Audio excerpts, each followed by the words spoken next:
Everybody needs a mentor. I'm Pacheco at your service. I I'm sitting here in a hollow area. Description of a wall is that everybody runs into something one time or another. So what do you do when you run into a wall?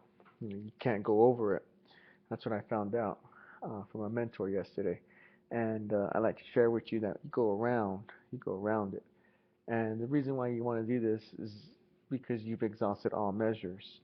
Now, my Indian civil rights was violated, and I never pursued it civilly because, see, the infraction has only made me stronger. And if I would have bit the hand that fed me, I would be ostracized. Now, being from a tribe, that's very important to be a member.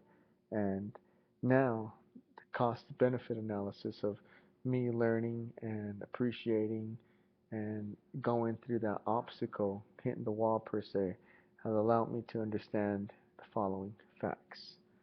What goes up must come down. Um, it's either yes, no, life, death, true or false. There is no maybe. There is no hesitation. It's either you are, you won't. And I learned some things, such as a person came to my attention one time and he asked me for some sugar, and it was a household commodity. Now I could have given him the sugar, but I had decided that I was going to say either yes or no. Now maybe I had been used to saying yes to him, and maybe he had grown accustomed to me saying yes to him, which is the definition of codependency. So now he's a parasite. He's taking out on my strength, my physical, my spiritual. So I had said no, and this man's rebuttal was, "Well, if you don't give it to me, I'm just gonna go to the next neighbor and ask him." So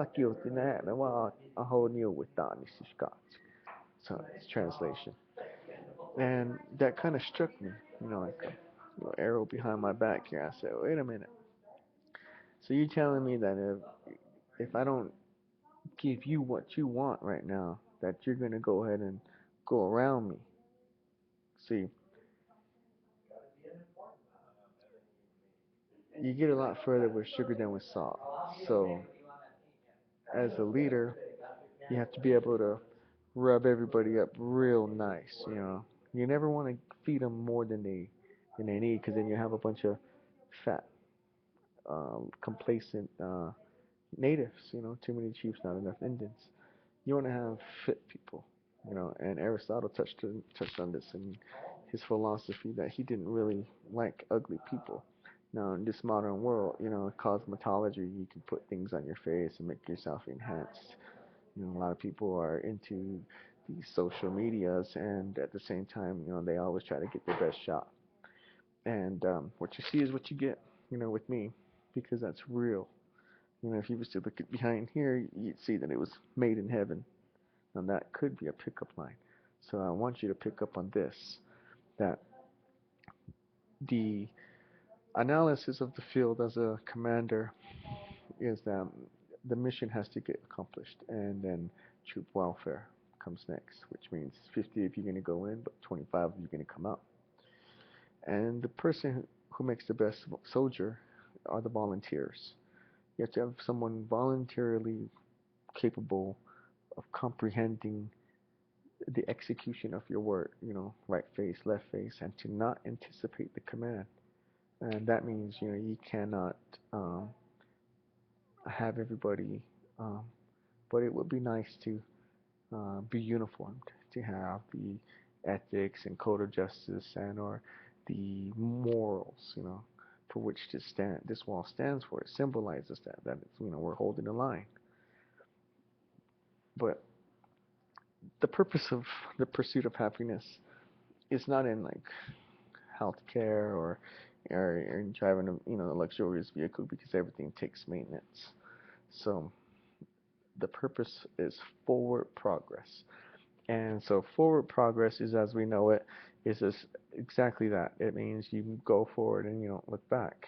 And you're going to have casualties, which brings up the seven fogs of war, which means you're going to hear some screaming, you're going to be deprivated from food, Your critical thinking is going to be off, and you have to work through this. And that's why fasting is important, to put your body through this moment of, you know, taking away from that the body wants and to give it something else.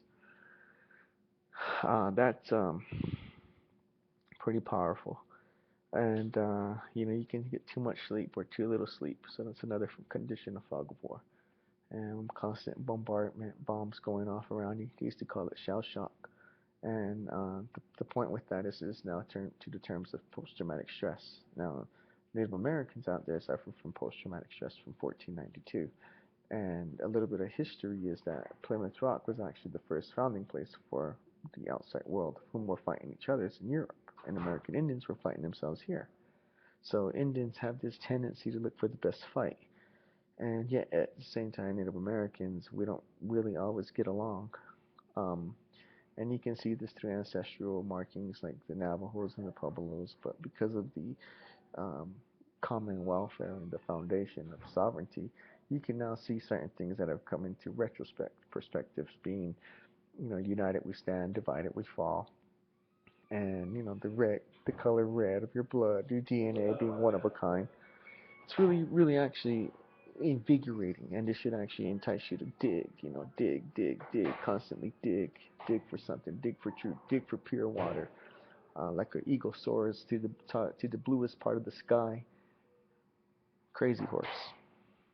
A man must seek his visionary, to see things through, you know, to see yourself through the moment, to put yourself through some kind of metaphysical, transcendental trend of which, you know, uh, will allow you to have complete confidence in what you're doing, to adore yourself with items which make you feel good, which will then for remind you, well, like this on the right hand, forgiving.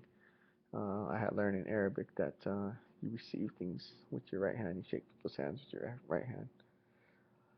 Aflan wa shalan maharbin biki, bikyan. In repetition and practice, that's the power of language. I I greet you uh, non-verbally and verbally. And then transcendental is that prayers go up and blessings come down. So this could all just be a bunch of mumble jumble or whatever, but you're gonna have to grab the pieces of the puzzle and put it together and make something. And once you make something, you have to see it through clearly. But when you see it through clearly, it's only gonna be left or right, your cognitive left or your cognitive right, true, false, yes, no. You cannot compromise. You cannot compromise because see, when you compromise, then it's almost like the American policy. We don't tolerate terrorists, right? We don't negotiate with them. So when you're thinking about this, the cause and effect is that for every move there's a reaction, there's a counter move. Just like verbal judo and law enforcement, ask, tell, make, sir. Sir, can you sit down? And then you make them, see? But if you're going to take somebody down, you got to take them down. There are no more warning shots out there. That is what holding the line is all about. And as far as the redescription to, who you are and your sanity, there is a story of which I like to bring up. Gyu Mikawe, which means there was two horses. One was black and the other one was white. And one of them was high spirited and didn't care that it went through the mud and that it was going through certain conditions, and the other one cared about how it looked. It was like, oh well, I'm white, I'm a white horse. I don't want to get dirty. I want to stay manicured, pedicured. And so this black horse, just kept working through it, through his obstacles, and he was fast and he was, doing all the work. And so the white horse, he was lazy. He let his counterpart do all the work, and as a result of that, this one burned out. This horse burned out, and they had a talk. They had to sit down again. This one tells this other horse, sugar. You get a lot further with sugar than with salt. Tells this other horse. He says, hey, I'm doing all the work, but I'm starting to get tired. It'll probably be to our advantage if we both work together and pull this through. So that's the moral of the story is that you're gonna have the nitty gritty, the true grit, the one that's willing to give blood, sweat, and tears, the volunteer, the one who really, really actively, earnestly, wholeheartedly desires your attention. And yet he'll be the one that doesn't call room attention because he's not trying to grab attention to himself. Because the loudest one is the weakest one, right? So conformity as a mass is possible if you can put your fingers together like this. This is the way you center yourself, right? Hearing, sight, touch, smell, taste. You got 10 commandments, right? Right. You got five things in the Arab Islam world. The Hajjah. Well, the first one is to be merciful and submissive to Allah. Second one is to do a Hajjah, which is a pilgrimage. Third is to fast. Fourth is to be of service to those that need it. And the fifth is to pray 5 times a day. Interesting, huh?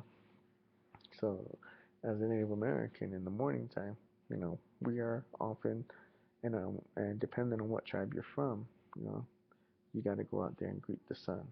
But as a hunter gatherer, this gives you a reference of which way east is and which way west is, so the world don't spin you. Now, this isn't crucial because this is also what they call the survival escape rescue technique, SEER school. You got to go to the military to learn that. But you don't really have to be in the military unless you're fortunate enough to have people who are willing to actually help you and train you. That's the difference, trained or untrained.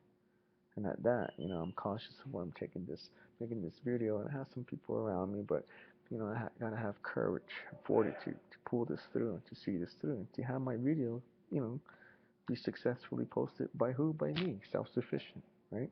But everybody needs help, technological help, standard help, emission help, and so for that, I went to the conference today, the financial conference at the Bureau of Indian Affairs had at the Indian Cultural Center, and I met this man named Charles, and I like to put it out there that I was asking questions: who, what, when, where, why, how, you know, and I was very aware that there's a security guard whose formula is observation and reporting. That's it. He cannot put his hands on you. So in a way, what happened was, my force was to be reckoned with in a passive aggressive manner, meaning I am one of a kind, some man's son, right? Native American. Can't kick me out. That's, Indian cultural place, but I'm not making an obscene riot. But in my mind, I'm gathering information intellectually for the hibernation of mankind. Those of us who are out on the field, there are many of us, many like us, but we're kind of like a dying breed, meaning that what happens is it's like a bull rider. Everybody wants to be top-notch cowboy, but when they get on the bull spins them, throws them off, hits the ground, hurts, right? Don't want to get back on there. No mas quieres. You don't want to do it no more, right? Now, some people can dust themselves off and get back on there, and some people put themselves on a high horse as a result of that. Some people, they're foot soldiers, So you got producers, guardians, rulers. You can't be all three at the same time. You either want either or, neither nor. And so there is a revelation on this, a coherentness that causes correlation, not cause sensation, correlation, adversive conditioning, desensitizing. These are these theories of cognitive left and cognitive right. Your speech, people who cause revolutions and or um, do affect our educated people. And they normally keep their hands clean. So you got white collar, blue collar crime talking about. And as American Indians, the true crime is that um, some of us speak our language and others of you are getting per cap. And I found out today that there was 576 federally recognized tribes. Of that 500, there's 200 that are getting money. And with all due respect, we got to kind of work together on this and tide. Because see what happens is there's needless suffering on the reservation. The houses, although there are places like housing unit development and stuff, but we need to start employing people in there to really actually clean house because we're trusting in God, right? Wakatanka, Allah, Dios, Madiyini, uh, you know, the holisticness of it all. The holisticness of it. Did you know in the animated version that Superman got his power from the sun? Sounds like he was a native. And to hunter, gatherer, forager, you know, Pueblos, Arapahoes, Navajos were all subject to it. Pain and suffering, inevitable. The pursuit of happiness is when you give something to somebody, you don't expect it back. That's reciprocation. That's a good deed. Uh, the spirit on a mission of love. That's an affirmation. So, what separates me from everybody else is due process. I earned my stripes.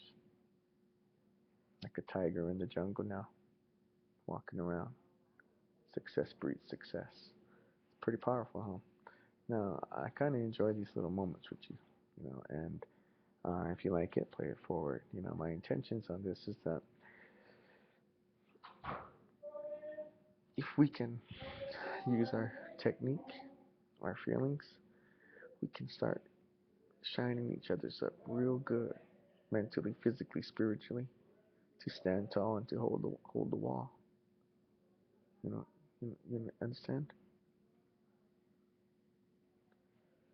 To be continued.